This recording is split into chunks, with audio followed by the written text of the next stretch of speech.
7 फेरों की वचन में बंधकर लड़का अपने पत्नी की हर एक परिस्थिति में रक्षा करता है, लेकिन इसी पत्नी ने अपने ही पति का मर्डर करवा डाला।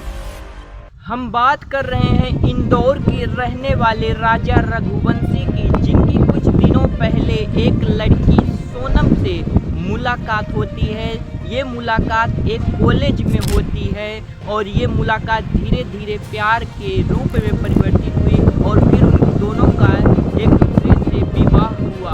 और ये जो शादी हुई थी, सोनम की मर्जी नहीं थी राजा रघुवंशी से करने की, लेकिन अपने माता पिता के दबाव में आकर उसने ये शादी की, क्योंकि सोनम का पहले से दूसरे आदमी के साथ चक्कर चल रहा था, जिसका नाम था राज कुशवाहा।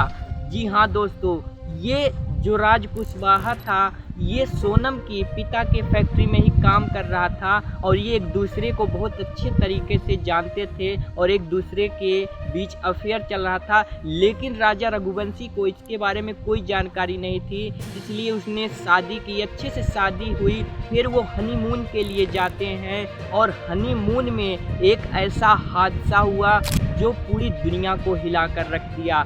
जी हाँ दोस्तों, जिस पत्नी के ऊपर लोग विश्वास करते हैं, 7 फेरों के वचन लेते हैं, पूरी जिंदगी बिताने का, सुख दुख में साथ देने का, उसी पत्नी ने अपने पति के साथ विश्वासघात करके अपने ही प्रेमी के साथ मिलकर उसका मर्डर करवा दिया।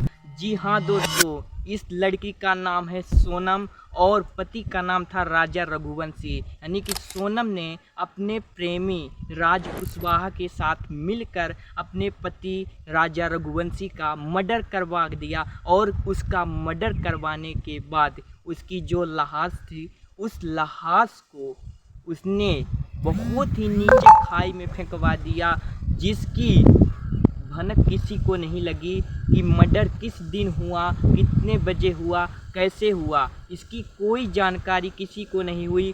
कुछ दिनों बाद यानी कि जून में इस मर्डर का खुलासा हुआ, जिससे पता चला कि इसकी जो मर्डर करने वाली, साजिश रचने वाली एक पत्नी है, उसका नाम है सोनम। तो दोस्तों, आपके हिसाब से सोनम को कौन सी सज़ा होनी चाहिए? कमेंट में अपनी राय ज़रूर बताएं। धन्यवाद।